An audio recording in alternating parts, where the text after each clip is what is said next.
النصر يسترد توازنه بالفوز على ضيفه الأهلي في الجولة التاسعة من الدوري السعودي.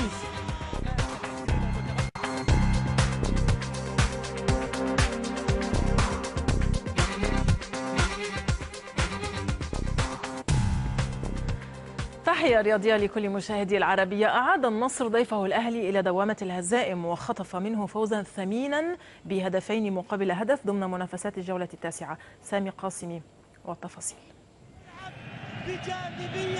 لم تخلو الجولة التاسعة من الدوري السعودي لكرة القدم من الإثارة والفرجة، فقمة العالمي وقلعة الكؤوس أعطت وجها آخر لفريقين خيمت النتائج المتواضعة على مشوارهما منذ بداية البطولة. قمة استعادة الثقة كما أطلق عليها المحللون بدأها أصحاب الأرض بقوة الكبار، ولم تمر 12 دقيقة حتى تمكن ريان بلال من تسجيل هدف الأسبقية للفريق الأصفر. هدف لم يثني من عزيمة الفريق الأهلاوي الذي شن عدة هجمات منظمة لتعديل الكفة، إلا أن أصحاب الضيافة أحكموا السيطرة الدفاعية واعتمدوا على الهجمات المضادة التي لم تفلح في مضاعفة النتيجة حتى نهاية الشوط الأول. مع بداية الفترة الثانية تبادل الفريقان الهجمة والهجمة المضادة، وفي الوقت الذي ضغط فيه أشبال المدرب السربي ميلوفان رايفيتش عن طريق واندرسون لمعادلة النتيجة، رد بلال ريان في الجهة المقابلة وكاد قاب قوسين من مضاعفة الغلة، إلا أن الحارس ياسر المسيلم أنقذ مرماه من هدف محقق.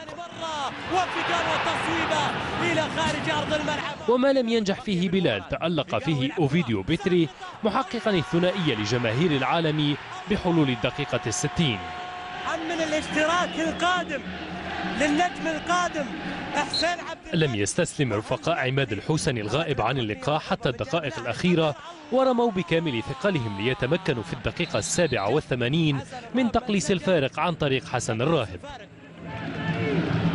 هدف بالكعب.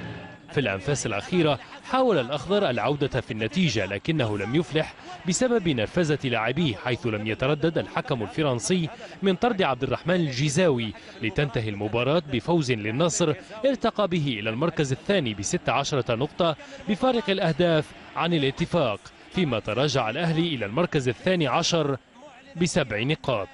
سامي قاسمي، العربية. وحقق الاتفاق